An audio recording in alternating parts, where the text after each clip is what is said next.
1-year return, 257%. Okay? The 3-year return, 46%. I mean, this looks like paltry compared to that. All right? 20-year return, 17.76%.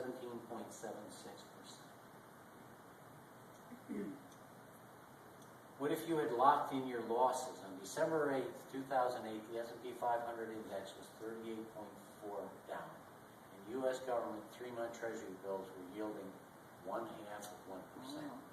Assuming that nothing changed ever, and T-bill rates stayed at that rate, and you rolled your investment into T-bills for eternity, how long would it take for you to make up your losses?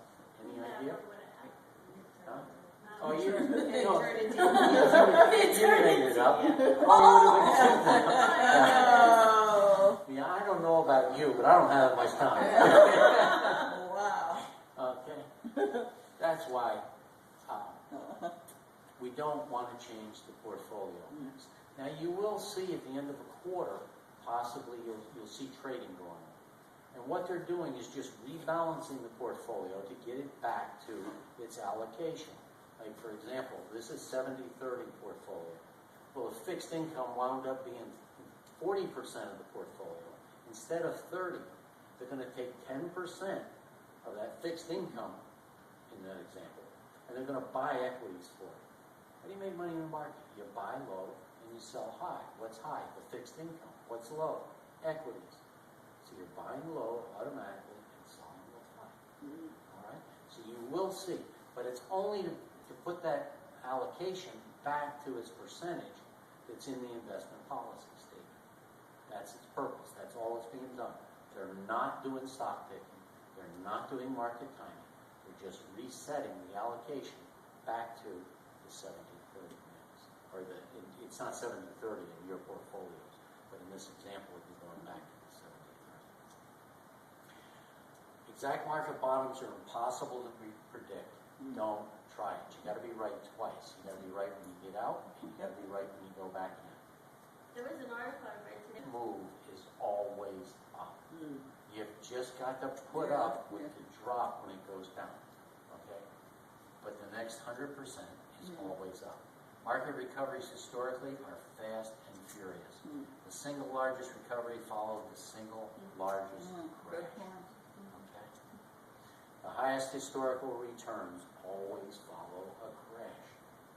And you've got to be in the market in order to, this was January 2009, markets in crisis. There is no crisis.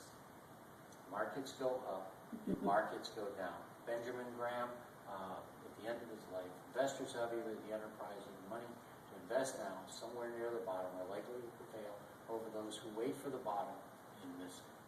Just stay invested.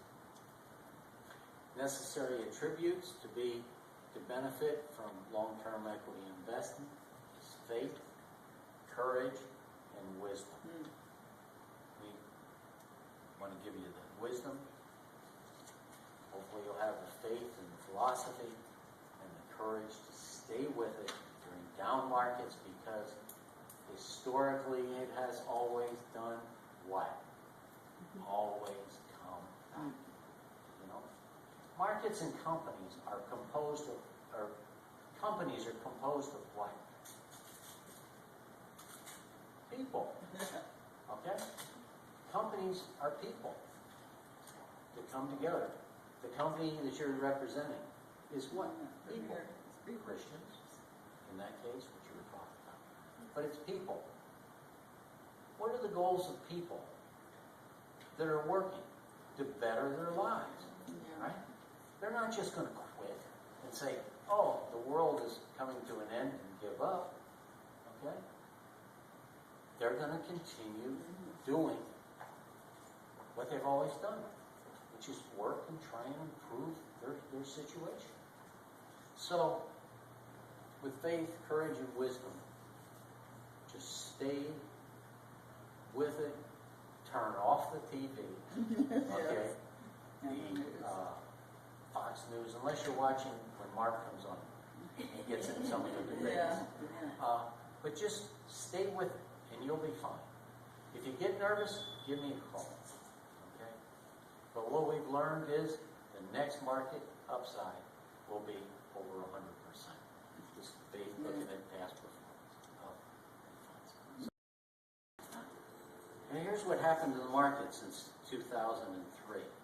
This is our portfolio, the 70-30 mix, the blue line. And you can see that a dollar went all the way up to a little over $2. So during that period of time, this mix doubled in that 10-year period. If you had moved out and stayed in treasury bills, you'd have been down here and your money would have grown to about $1.20. So your dollar would have gone to $1.20. Instead, we would have went up to about 2.5. Okay? What did we have to endure? We had to endure the drops. Okay? After the crash, what was the return? 1 year, the highest was 43.95. 5-year average, 12.89. That's why we don't go out with the market. Let's take a look from September of 1987 through October of 1987, a period of 2 months. We had a drop, the S&P dropped 23.25%. Okay, we're going back a little further. The crash, Time Magazine. After a while reading on Wall Street, the world is different. You'll always read how the world is different after these drops. Let's take a look at some of the quotes. Technically, the crash of 87 bears an uncanny resemblance to the crash of 29. George Soros, you ever heard his name before? Oh, yeah. Okay. Now, a lot of this is in your handout, by the way. Yeah. What do you expect us to do? Announce that all the cabinet members will be buying IBM and General Motors tomorrow, administration officials to the New York Times. Well, they didn't do it then, but they did buy in the 2000s.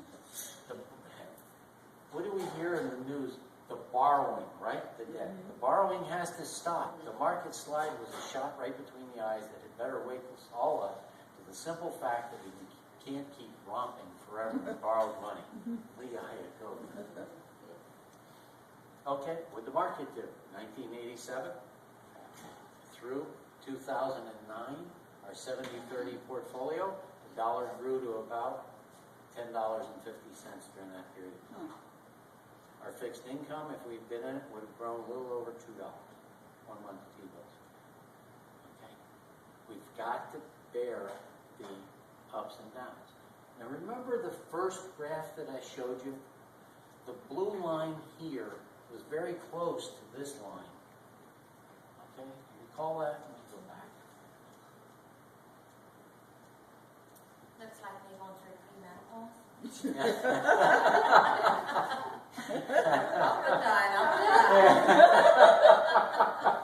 Good parallel. I can't relate to that. Well, not as being involved in it, but being with somebody that had. Donna used to call it her own personal summer. Okay, notice that here in this shorter time period from 2003 through 2010, notice how close this drop got to that line.